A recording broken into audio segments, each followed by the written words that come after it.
আরও একটি ভিডিওতে তোমাদের অনেক অনেক স্বাগত। এখন আমরা ব্যাগ গোছাচ্ছি। কালকে আমরা বাড়ির সবাই মিলে ঘুরতে যাব দীঘা।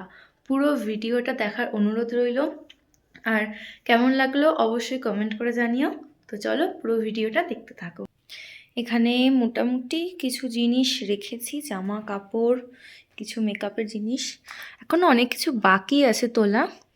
তো এবার আস্তে আস্তে ব্যাগটা গোছাবো।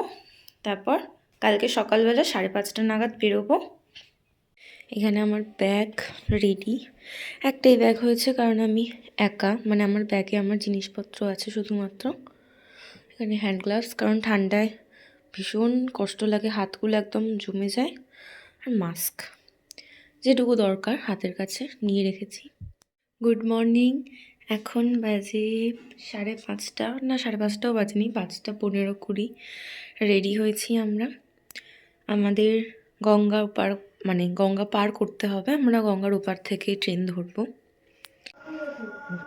এখনো বাইরে অন্ধকার, পুরো অন্ধকার, এখনো একটুও সূর্য ওঠেনি।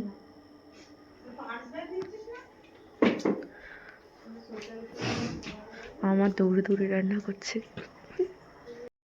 Good morning. এখন বাজে সকাল 6টা আর আমরা এখন বেরিয়ে পড়েছি আমাদের এখানে খেয়াঘাটে যাওয়ার জন্য। সকালে যখন ঘর থেকে বেরিয়েছিলাম চারিদিকটা বেশ অন্ধকার ছিল, কিন্তু গঙ্গার ঘাটে পৌঁছতে পৌঁছতে দেখলাম ভোরের আলোও ফুটে গেছে। কিন্তু চারিদিকে এত পরিমাণে কুয়াশা যে নৌকো প্রায় 15-20 মিনিট লেটে চলেছিল।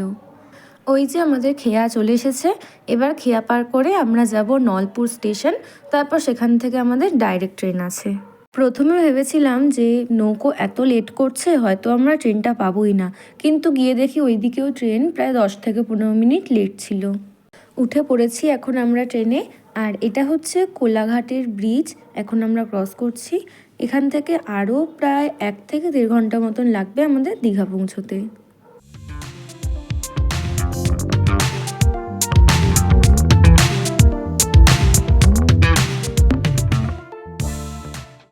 এদিকে ট্রেনে উঠেই আমরা নিয়ে নিয়েছি 1 কাপ করে গরম গরম লেবু চা, আর তার সাথে ছিল কেক। আর সেই সব খাওয়া শেষ করতেই দেখি অন্যদিকে উঠেছে মোচার চপ। তা আমরা একটা করে মোচার চপও নিয়েছিলাম সাথে। টিফিন কমপ্লিট করার পর এখনও দেখলাম যে প্রায় 1 ঘন্টা বাকি আমাদের দীঘা পৌঁছতে।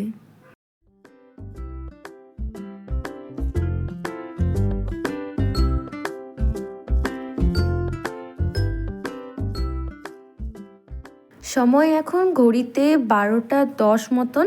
আমরা এখন পৌঁছে গেছি দীঘা। আর এত ভিড় যে অনেকেই এসছে শুক্রবার আর বাড়ি চলে যাবে রবিবার। এই ভিড় কাটিয়ে কাটিয়ে আমাদের স্টেশন থেকে বেরোতেই প্রায় 15-20 মিনিট সময় লেগে গিয়েছে। আমরা আপাতত স্টেশন এসেছি, কিন্তু হোটেলের কোনো ঠিকানা না, হোটেল পাওয়া যাবে, একটু খুঁজবো। আগে খুঁজতে হবে, তারপরে বার্গেনিং করতে হবে, তারপরে হোটেল নিতে হবে। হ্যাঁ, যদি আমাদের বাজেটে ম্যাচ করে। আমাদের মানে মাথায় ছিল শুধু হচ্ছে ঘুরবো, থাকবো কি খাবো সেটা মাথায় ছিল, শুধু ঘুরবো। তবে হোটেলের যে অভাব হবে তা না, এখানে ভর্তি লোকে ডেকে ডেকে নিয়ে যাচ্ছে। এখানে হোটেল আছে, এখানে রুম আছে, কিন্তু ওটা হচ্ছে বাজেটের ব্যাপার। যার যার বাজেট ম্যাচ করবে। অত বড় লোক নই আমি। অনেক খোঁজাখুঁজির পর এখন আমরা পেয়ে গেছি একটা হোটেল, যেটা আমাদের বাজেটের মধ্যে ঠিকঠাক মতন রুম পেয়েছি। আর তার সঙ্গেই ছিল লাগোয়া রেস্টুরেন্ট, সেটার নাম হচ্ছে ভুরি ভোজ।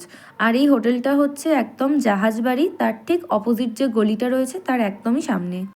এই যে এটা হচ্ছে জাহাজবাড়ি, নিউ দীঘার একদম যে ল্যান্ডমার্ক বলা যেতে পারে, তার ঠিক অপোজিটেই আমরা দাঁড়িয়ে রয়েছি। আর এই যে পাশে এখান দিয়ে যে গলিটা গেছে, এখান থেকে 2টো হোটেল ছাড়লেই তারপরেই রয়েছে মহামায়া ধাম। চলো এবার তোমাদের সঙ্গে আমাদের রুমটা শেয়ার করি। রুমটা কিন্তু 3 জনের অনুযায়ী ঠিকঠাকই ছিল, মানে যতটা স্পেস প্রয়োজন ততটা এনাফ ইউজ করার মতন।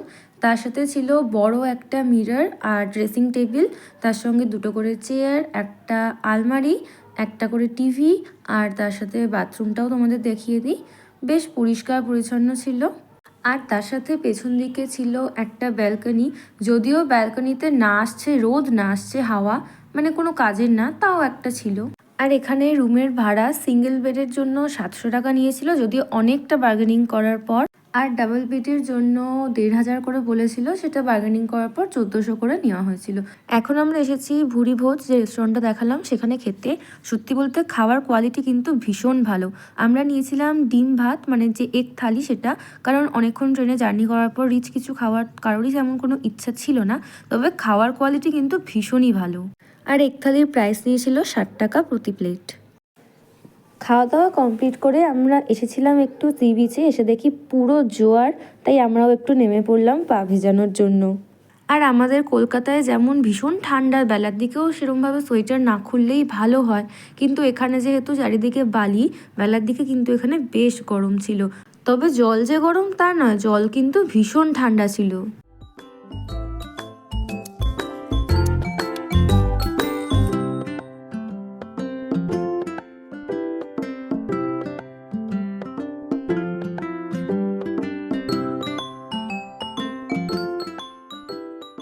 যাই হোক, এখন কিছুক্ষণ সি বিচে সময় কাটানোর পর আমরা যাচ্ছি হোটেলে একটু রেস্ট নিতে।